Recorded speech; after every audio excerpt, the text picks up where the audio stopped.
என் 22 வயது மகளுக்கு திருமணம் செய்து வைத்த பிறகு வழக்கம் போல் என் கணவர் என்னை ஊரில் விட்டுவிட்டு நகரத்திற்கு சென்றார். நான் மீண்டும் தனியாக இருந்தேன். என் கணவர் மகளின் திருமணத்திற்காக சில நாட்களாக வந்திருந்தார். ஆனால் திருமணத்திற்கு நிறைய உறவினர்கள் மற்றும் நண்பர்கள் வந்ததால் கணவருடன் தனியாக நேரம் செலவிடும் வாய்ப்பு எனக்கு கிடைக்கவில்லை. கவிதா என் கணவரின் முதல் மனைவியின் மகள். என் மகள் எனக்கு போன் செய்தபோது, அம்மா, நான் மிகவும் நன்றாக இருக்கிறேன் என்று சொன்னாள். இந்த திருமணத்தில் நான் மிகவும் மகிழ்ச்சியாக இருக்கிறேன். என் கணவர் என்னை மிகவும் நேசிக்கிறார். என்னுடன் எல்லா நேரத்தையும் செலவிட விரும்புகிறார். என்னை ஒரு நிமிடம் கூட தனியாக விடமாட்டார் என்றாள். இதை கேட்ட எனக்கு என் மகளுக்கு நல்ல வீடு கிடைத்ததில் மிகவும் மகிழ்ச்சி அடைந்தேன்.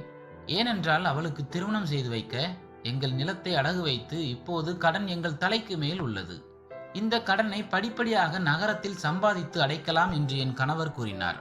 ஆனால் நான் திருமணம் செய்து இந்த வீட்டிற்கு வந்தபோது நான் சுரேஷின் இரண்டாவது மனைவியாக இருந்தேன். அப்போது என் மகளுக்கு 5 வயது மட்டுமே. குழந்தையை வளர்க்க தாய் கிடைக்க வேண்டும் என்பதற்காக இரண்டாவது திருமணம் செய்து கொண்டார். தாயில்லாத அந்த பெண்ணை என் சொந்த மகளாக வளர்த்து அவளுக்கு நிறைய அன்பு கொடுத்தேன். ஆனால் எங்கள் திருமணத்தின் முதலிரவு என் கணவர் என்னிடம் சொன்ன வார்த்தைகளை கேட்டு என் கண்களில் கண்ணீர் வந்தது. நான் என் முதல் மனைவியை மிகவும் நேசித்தேன். மீண்டும் திருமணம் செய்ய விருப்பமில்லை.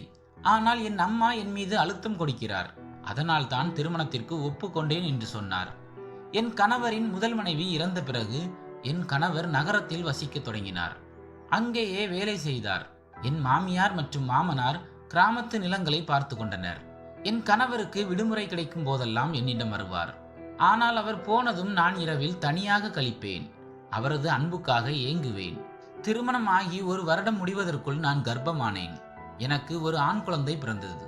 கணவர் இல்லாமல் கிராமத்தில் இருக்க பிடிக்காததால் என்னையும் நகரத்திற்கு அழைத்து செல்லுங்கள்.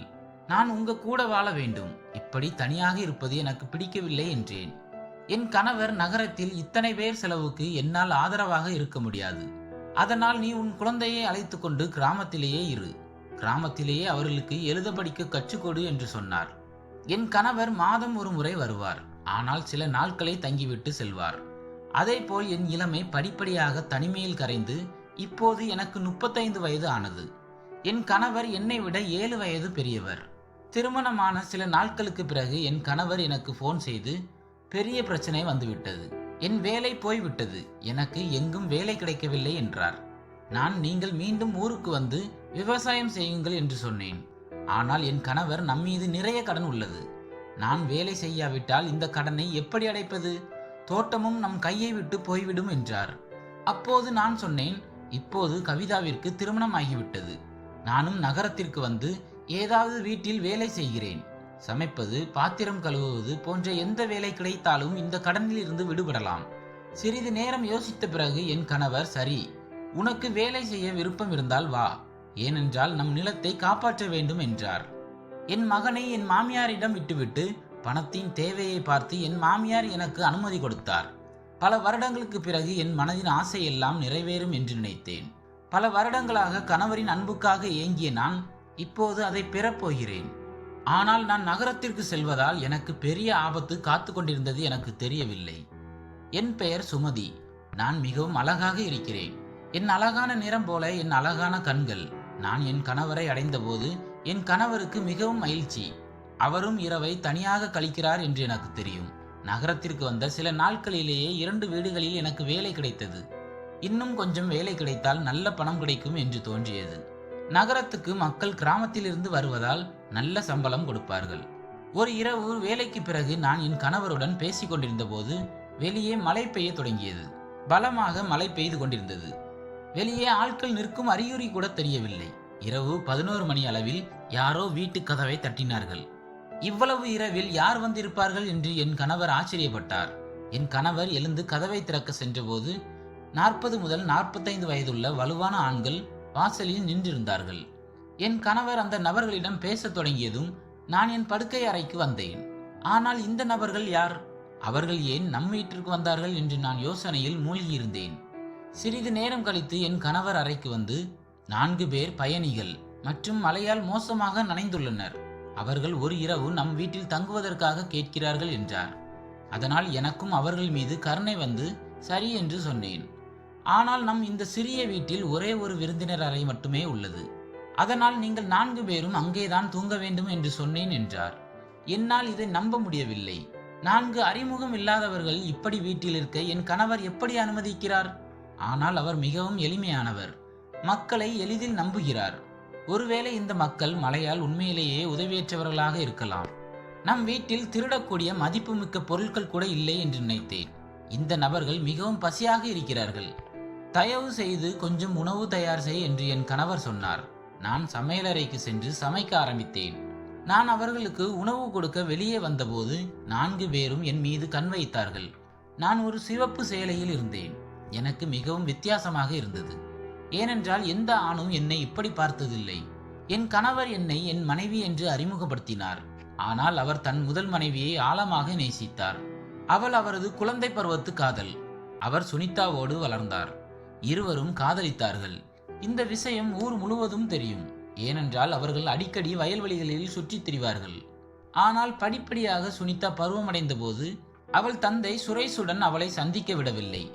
சுரேஷுடன் இப்படி சுற்றினால் உன்னை யார் திருமணம் செய்வார்கள் என்று சொன்னாராம். ஆனால் பின்னர் சுரேஷ் அவளுக்காக சம்பந்தம் பேசும்போது அனைவரும் ஒப்புக்கொண்டனர். இருவரும் திருமணம் செய்து ஒரு குழந்தையை பெற்றனர். ஆனால் சுனிதா நோய்வாய்ப்பட்டு இறந்து போனாள். அவள் இறந்ததில் இருந்து என் கணவரால் மீள முடியவில்லை. நான் உனக்கு மனைவியின் உரிமை கொடுக்கிறேன், ஆனால் நான் உன்னை நேசிக்க முடியாது என்று அவர் என்னிடம் சொல்வார். சில சமயங்களில் ஒரு குழந்தையை வளர்ப்பதற்காக மட்டுமே திருமணம் செய்து என் வாழ்க்கையை வீணாக்கிய என் கணவர் மீது எனக்கு மிகவும் கோபம் வரும். நான் ஒரு பெண், எனக்கு அன்பு வேண்டும். என்னை மனதார நேசிக்கும் ஒருவர் எனக்கு வேண்டும். என் கணவர் என்னை பொறுப்பு என்று மட்டுமே கருதுகிறார். ஆனால் இன்று முதல் முறையாக ஒருவர் என்னை இப்படி பார்க்கிறார். அதுவும் ஒருவர் அல்ல, 4 பேர். என் மனதில் விசித்திரமான எண்ணங்கள் தோன்ற ஆரம்பித்தன. உணவு கொடுத்தவுடன் அறைக்குள் வந்தேன். ஏனென்றால் இவர்கள் யார் என்று தெரியவில்லை. அவர்கள் ட்ரிங்க்ஸ் பாட்டிலை வெளியே எடுத்து வந்ததை நான் அறைக்குள் இருந்து பார்த்தேன். அது மிகவும் விலை உயர்ந்த ட்ரிங்க்ஸ். அதனால் என் கணவரும் அதை மிகவும் மகிழ்ச்சியுடன் குடிக்க தொடங்கினார். நீண்ட நேரத்திற்கு பிறகு என் கணவர் அறையில் தூங்க வந்தபோது அவர் போதையில் முற்றிலும் சுயநினைவை இழந்துவிட்டார். நான் எப்படியோ அவரை கட்டிலில் படுக்க வைத்தேன். அவர் ஆழ்ந்த தூக்கத்தில் ஆழ்ந்தார். நான் பயத்துடன் வெளியே சென்றேன். உங்கள் அனைவருக்கும் உள்ளே தூங்க ஏற்பாடு செய்திருக்கிறேன் என்று சொன்னேன். அவர்கள் என்னை மிகவும் விசித்திரமான கண்களால் பார்த்தார்கள். ஏனென்றால் அவர்கள் மிகவும் குடித்திருந்தார்கள். நான் சீக்கிரம் என் அறைக்கு வந்து படுக்கை அறை கதவை மூடிவிட்டு படுத்தேன். வெளியே பலத்த மழை பெய்து கொண்டிருந்தது. என் கணவர் குரட்டை விட ஆரம்பித்தார். நான் மிகவும் சோர்வாக படுத்திருந்தேன். ஆனால் நள்ளிரவில் பக்கத்து அறையில் இருந்து பெரிய சத்தம் வர ஆரம்பித்தது. நான் பயத்தில் எழுந்தேன். ஆனால் என் கணவர் கவனிக்கவில்லை. அவர் ஆழ்ந்த தூக்கத்தை தொடர்ந்தார். நான் அவரை எழுப்ப வேண்டும் என்று தோன்றியது. ஆனால் அவர் குடித்திருக்கிறார், எழுந்திருக்க மாட்டார் என்று எனக்கு தெரியும். சத்தம் அதிகமாகிக் கொண்டே இருந்ததால் எழுந்து இவர்கள் திருடர்களா என்று பார்க்க வேண்டும் என்று நினைத்தேன். என் கணவர் யாரை வேண்டுமானாலும் நம்பலாம். ஆனால் அந்த நபர்கள் எனக்கு சரியென தோன்றவில்லை. நான் எழுந்து 10 நிமிடங்கள் என் படுக்கையில் உட்கார்ந்திருந்தேன். ஆனால் பின்னர் தைரியத்தை வரவழைத்து என் படுக்கை அறை கதவை திறந்து மற்றொரு அறைக்கு செல்ல ஆரம்பித்தேன். அங்கிருந்துதான் சத்தம் வந்தது. நான் சிறுவயதில் என் வீட்டில் தீ விபத்து ஏற்பட்ட போது உணர்ந்த அதே பதட்டத்தை இப்போதும் என் இதயத்தில் உணர்கிறேன். அப்போது எனக்கு 15 வயது. நான் வெளியே விளையாடி கொண்டிருந்தேன். வீட்டிற்குள் தீ விபத்து நடந்ததை பார்த்தபோது பயத்தில் என் இடத்தில் இருந்து நகர முடியவில்லை. பக்கத்து வீடுகளில் இருந்து யாரையும் உதவிக்கு அழைக்கவும் முடியவில்லை. எனக்கு பக்கவாதம் வந்தது போல் உணர்ந்தேன். இங்கிருந்து நான் என் இடத்தில் உறுதியாக நின்றேன். என் வீடு என் கண் முன்னே எரிந்து சாம்பலானது. என் பெற்றோர் உள்ளே இருந்தனர். எங்களுக்கு ஒரு அறை வீடு இருந்தது. என் தந்தை இரவில் என் தாயும் நானும் தூங்கும் இடத்திற்கு வந்தபோது அவர் என்னை வெளியே தள்ளினார். என்னை ஏன் வெளியே தள்ளினார் என்று எனக்கு புரியவில்லை. ஆனால் வளர்ந்த பிறகு எனக்கு புரிந்தது. சிறு வயதில் நான் இதேபோல் ஒரு இடத்தில் நின்று பயந்து கொண்டிருந்தேன். என் கை கால்கள் நடுங்கின. சில சமயங்களில் உள்ளிருந்து சத்தங்கள் வரும். ஆனால் என் தந்தை என்னை அழைக்கும் வரை வெளியே நிற்க வேண்டும் என்று தெளிவாக சொன்னதால் நான் உள்ளே செல்லவில்லை. மழை பெய்தாலும் வெயில் அடித்தாலும் என் தந்தை என்னை வெளியே நிற்க சொல்வார். சில சமயங்களில் நான் நீண்ட நேரம் அப்படியே நிற்பேன். அந்த இரவு எங்கள் வீடு எரியும் போது நான் அப்படியே நின்றேன். விஷயம் தெரிந்து சுற்று வட்டாரத்தில் உள்ளவர்கள் வந்து பார்த்தபோது வீடு முழுவதும் எரிந்து சாம்பலாகி இருந்தது. அணைக்க முயன்றாலும் பெற்றோர் முழுவதுமாக எரிந்து போயிருந்தனர். உதவி கேட்க முடியாமல் அதே இடத்தில் நின்று விட்டதால் கிராம மக்கள் என் மீது குற்றம் சாட்டினர். உன் காரணமாகத்தான் உன் பெற்றோர்கள் எரிந்து போனார்கள் என்று. நான் அனாதையாக இருந்தேன். என் தாயின் அண்ணனும் அத்தையும் என்னை அவர்களுடன் அழைத்து சென்றனர். ஆனால் அந்த மக்கள் என் வாழ்க்கையை மிகவும் கஷ்டப்படுத்தினர். என் அத்தை வீட்டின் வேலைகள் அனைத்தையும் செய்ய சொல்வாள். நான் ஏதாவது தவறு செய்தால் என்னை அடிப்பாள். இப்போது எனக்கு 18 வயது ஆனதும் எனக்காக மாப்பிள்ளை பார்க்க ஆரம்பித்தார்கள். ஆனால் மாப்பிள்ளைகள் வரதட்சணை கேட்டதால் எனக்கு திருமணம் செய்ய முடியவில்லை. அத்தை திருமணத்திற்கு ஒரு பைசா கூட செலவு செய்ய மாட்டாள். ஏனென்றால் அவள் என் சொந்த மகள் இல்லை. வேண்டுமானால் இப்போதே அவளை வீட்டிலிருந்து வெளியேற்றுகிறேன் என்று சொன்னார்கள். மாமா எதுவும் பேசவில்லை.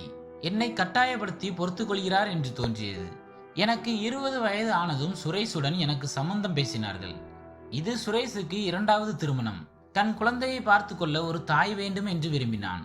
அதனால் தான் வரதட்சணை இல்லாமல் திருமணம் செய்ய ஒப்புக்கொண்டான். என் அத்தை என்னிடம், நீ எப்படியாவது உன் கணவன் வீட்டில் இரு, ஆனால் எங்கள் வீட்டிற்கு திரும்பி வராதே என்று சொன்னார்கள். ஏனென்றால் நாங்கள் இனி உன் பொறுப்பை ஏற்க மாட்டோம் என்றார்கள். என் வாழ்நாள் முழுவதும் நான் இதே பயத்தில் இருந்தேன். யாரையும் எதிர்த்து பேச எனக்கு தைரியம் இல்லை. அத்தையும் மாமாவும் என்ன சொன்னாலும் தலையை குனிந்து சொன்னதையெல்லாம் கேட்கும் நான் இன்று இந்த 800 அறையிலிருந்து வரும் சத்தம் கேட்டு மிகவும் பயப்படுகிறேன். எனக்கு என்ன ஆபத்து வரப்போகிறதோ என்று தோன்றுகிறது. கதவை லேசாக தள்ளி உள்ளே எட்டி பார்த்தபோது வானமே என் தலைமேல் விழுந்தது போல் ஆனது. ஒருவேளை இன்று என் வாழ்க்கையின் மிக மோசமான நாள் என்று நான் நினைத்தேன். ஆமாம், அப்படி ஒரு பயங்கரமான காட்சியை நான் இதற்கு முன் பார்த்ததில்லை. 4 பேரில் ஒருவர் இறந்து கிடந்தார். ஆனால் இந்த அறையின் நிறம் முழுவதுமாக சிவப்பு நிறமாக மாறியிருந்தது. அறைக்குள் இருந்த 3 பேரின் கண்களும் என் மீது விழுந்தன. ஒருவர் வேகமாக என் அருகில் வந்து என்னை உள்ளே இழுத்து கதவை மூடினார். இந்த நபர்கள் எனக்கு ஏதாவது கெட்டது செய்வார்கள் என்று நான் மிகவும் பயந்தேன். அவர்கள் என்னை பார்த்ததும் மிகவும் விசித்திரமான கண்களால் பார்க்க ஆரம்பித்தனர். என் அருகில் வர ஆரம்பித்தார்கள். என் தொண்டை வறண்டு போக ஆரம்பித்தது. பயத்தில் என் குரல் நின்று போனது. அவர்களின் 4வது கூட்டாளி அறையில் இறந்து கிடந்தான். இப்போது மீதமுள்ள 3 பேரும் என்னை உயிருடன் விடமாட்டார்கள். நான் கொலைக்கு சாட்சியாக இருந்ததால் மிகவும் பயந்தேன். இந்த 3 பேரில் யாரோ ஒருவர் அவரை கொன்றிருக்க வேண்டும். ஒருவர் என்னை தூக்கி நேராக கட்டிலில் எறிந்தார். இந்த நபர்கள் என்னை கொன்று விடுவார்கள் என்று நினைத்தேன். ஆனால் அவர்கள் அப்படி எதுவும் செய்யவில்லை. அவர்கள் என்னை நெருங்கினார்கள். அதன் பிறகு எனக்கு என்ன நடந்தது என்பது எனக்கு அதிர்ச்சியாக இருந்தது. இரவில் என் அலறல் எதிரொலித்தது.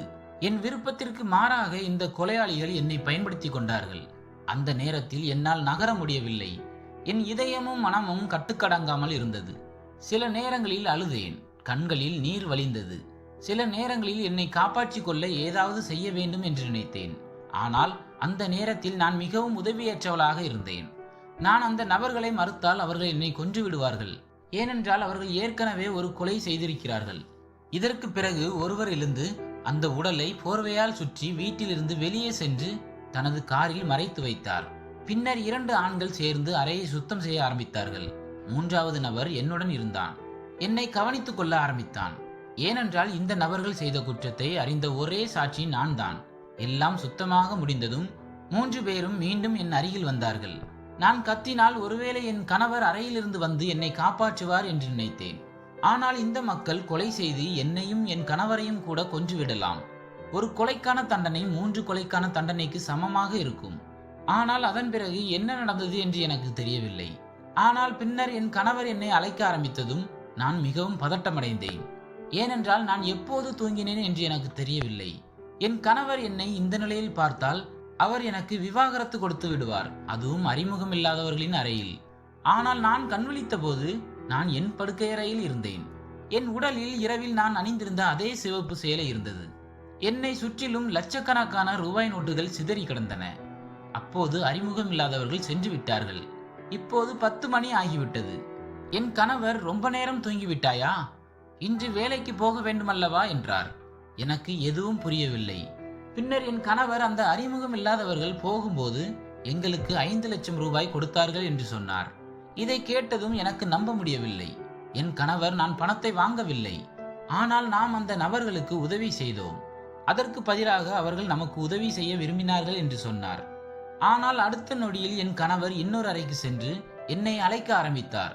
என் கணவருக்கு ஏதாவது விஷயம் தெரிந்துவிட்டதா என்று நான் மிகவும் பயந்தேன்.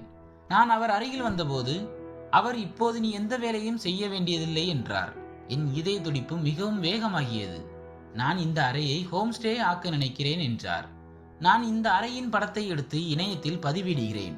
மற்றும் ஆன்லைனில் முன்பதிவு செய்வதன் மூலம் யார் வேண்டுமானாலும் இரவில் இந்த அறையில் தங்கலாம். நீ அவர்களுக்கு உணவு சமைக்கலாம். இதற்கு நாம் ஒரு நல்ல தொகையை வசூலிக்கிறோம். அதனால் நாம் இருவரும் வேலை செய்ய வேண்டியதில்லை. இந்த வியாபாரத்தை நடத்துகிறோம் என்று சொன்னார். இதை கேட்டதும் வானம் என் தலைமையில் விழுந்தது போல் ஆனது. மீண்டும் அந்த இரவின் சிந்தனையில் மூழ்கினேன். எனக்கு என்ன நடந்தது என்று என் இதயத்தில் புதைத்து வைத்திருந்தேன். நான் ஒரு கொலைக்கு சாட்சியாக இருந்தேன். எனக்கு எதிராக குற்றம் நடந்துள்ளது. இப்போது போலீசார் என்னை தேடி எங்கள் வீட்டிற்கு வரலாம். என் வாழ்க்கை சாம்பலாகிவிடும் என்ற பயத்தில் என் வாழ்க்கையை நடத்த வேண்டியிருந்தது. ஒருவேளை நான் போலீஸ் நிலையத்திற்கு சென்று எல்லாவற்றையும் சொல்லியிருக்க வேண்டும். ஆனால் எனக்கு என்ன நடந்தது என்று என் வீட்டில் உள்ளவர்களுக்கு தெரிந்தால் நான் எப்படி வாழ்வது சாத்தியம்? ஒருவேளை இறந்தவர் நீதிக்காக காத்திருக்கலாம். ஆனால் எனக்கும் அநீதி நடந்துள்ளது. இப்படி யோசித்தபடி என் வாழ்க்கையை கழித்தேன். வாழ்க்கையில் எந்த மனிதர்களையும் அதிகமாக நம்பிவிடக்கூடாது. என் வாழ்க்கையில் இப்படி நடந்ததற்கு என் கணவரை தவிர வேறு யாரும் காரணமில்லை. இந்த கதை உங்களுக்கு பிடித்திருந்தால் லைக், ஷேர், சப்ஸ்கிரைப் செய்து கொள்ளுங்கள். நன்றி.